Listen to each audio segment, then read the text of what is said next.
And when you're in a position against the wall, it's quite surprising how comfortable you can become in that position, even though it looks torturous. It's a mind game, you know, and that's what it's all about. That's what interrogation is all about.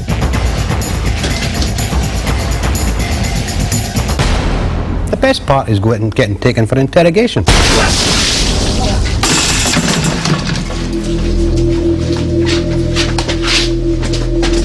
Initially, they'll put you through 2 or 3, maybe 4 different quick interrogation techniques.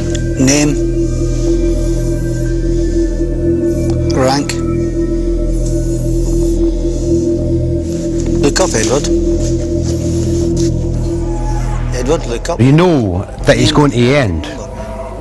Whereas if you're caught for real, you don't know when it's going to end. So there's a big, obviously, mental release there. Look at me! Look at me! What was your call sign? No point standing there looking like that. All I want to know is your call sign.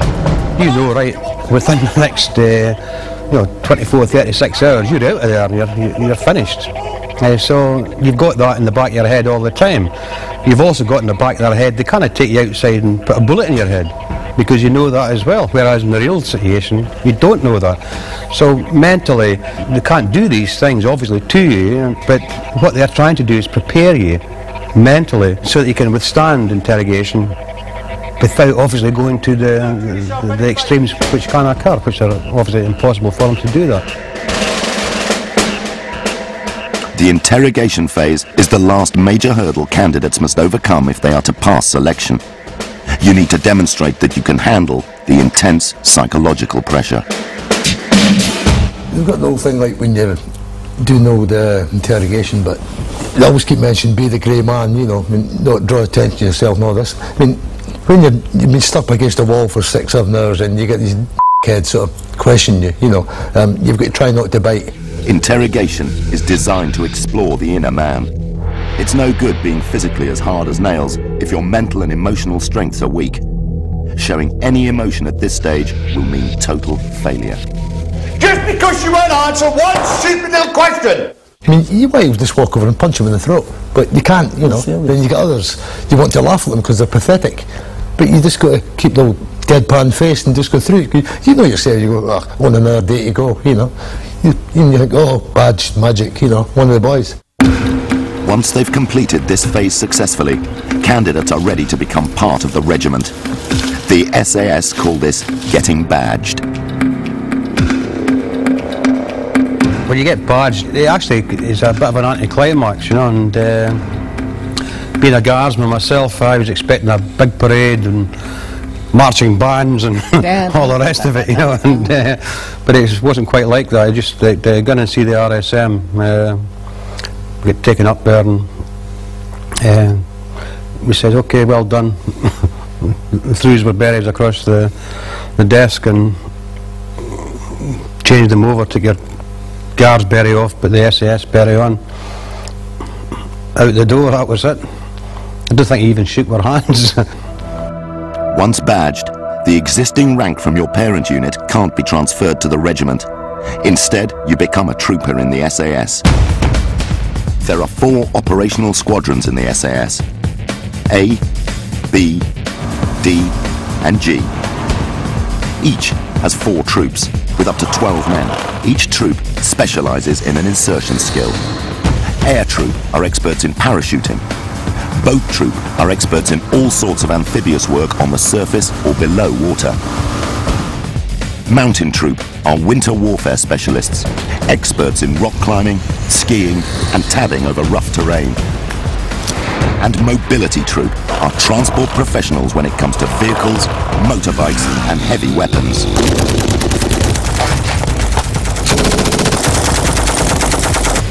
A new trooper will join one of the 4 squadrons of the SAS. For a new guy, or crow, it's just the beginning of a life of constant training and being ever ready to be called on operations. You could be in the regiment 15, 20 years and still not learn every specific skill. You're learning different skills all the time. Be a DEMS course, medical course, signals course, language course, bodyguard course, bodyguard instructors course. vehicle driving course, vehicle maintenance courses, diving courses. The list is endless. You pass the lights, but you're actually just beginning the start of your training. Your training, your career, Because you're in there, I mean, you're just a name, you know, you're the newest bloke in the squadron. You've got a lot of learning to do. I mean, you've got to remember, when you first go in, I mean, you're basically on probation for a year, you know, and then it's an ongoing system, you're learning all the time. The first thing a new trooper needs is a skill to make him an effective member of a four-man patrol. The patrol acts as a self-contained unit behind enemy lines, so each member has a skill that complements the others, thus enhancing the team's effectiveness. In an SAS patrol, we normally have 4 basic skills. Johnny is the lead scout in this operation. He is also a linguist, speaks Serbo-Croatian and French. John Mack, he's a radio operator. He's also a demolitions expert. Pete, he's a patrol medic. He's also a trained sniper. Myself, I'm the patrol commander. I'm a sniper specialist and a trained demolitionist. All of these skills, plus the firepower we have, makes us a formidable force.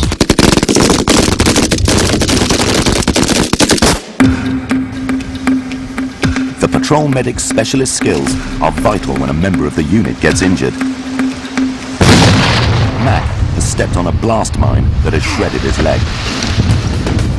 Behind enemy lines, patrol medics customize their medical kit dependent on the size and nature of the mission. The kit needs to be lightweight but sophisticated enough to deal with all the injuries associated with combat. Here, the priority is to stem the flow of the bleeding from the leg, using sterile dressings. The medic also needs to stop any chance of infection from dirt and debris from the mine blast.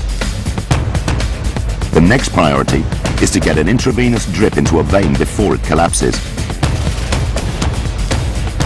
The final step involves using a simple key code to mark the casualty's forehead to help the extraction unit. In Mac's case, it's an M to denote he's been given morphine.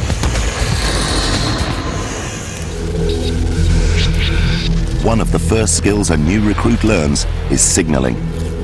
Signallers must be skilled in a variety of radio equipment, as well as coding and decoding. The communications equipment used by the regiment makes interception by an enemy impossible. Maintaining communication is vital to any military operation, especially within the SAS. Information conveyed can be as varied as calling in an airstrike, requesting extraction, or passing on routine reports. Fortune 3, Roger. IP grid 162579. Weapons training is crucial to the effectiveness of the regiment. Most infantry soldiers won't have fired a pistol during their conventional army career. But in the SAS, a huge amount of training and resources is spent on perfecting the use of a variety of weapons. How you hone your skills, how you learn pistol shooting and the amount of ammunition you get, which you never had access to in a normal infantry unit. Just going on the ranges, you go on the ranges, you get boxes and boxes of ammunition. So you can then practice and hone your skills to perfection, because you've got to. The SAS train constantly to give them the edge in all contact situations. It's this level of training that makes a Special Forces unit. There's old adage like, train hard, fight easy. And it's been proved loads and loads of times. The SAS mantra is speed, aggression and surprise in contact situations. Because of the constant training, an SAS soldier has a high degree of self-belief in his ability. This makes him far more effective in contact situations. You do like basic pistol shooting, and you do a turn. You always turn towards the enemy. They might be firing at you, but you become the aggressor. Even though they've started firing first. And it's the whole psychology game again. You'll beat them. I don't know who it was that he said, but you've got to seize the initiative and get in there and kick the at them, take control of the situation. And you've got to win. Unless they're using kryptonite, they're not getting you. That's your attitude. Yep. If they've got kryptonite and that, right, it's get amongst them. You must believe in yourself. Go!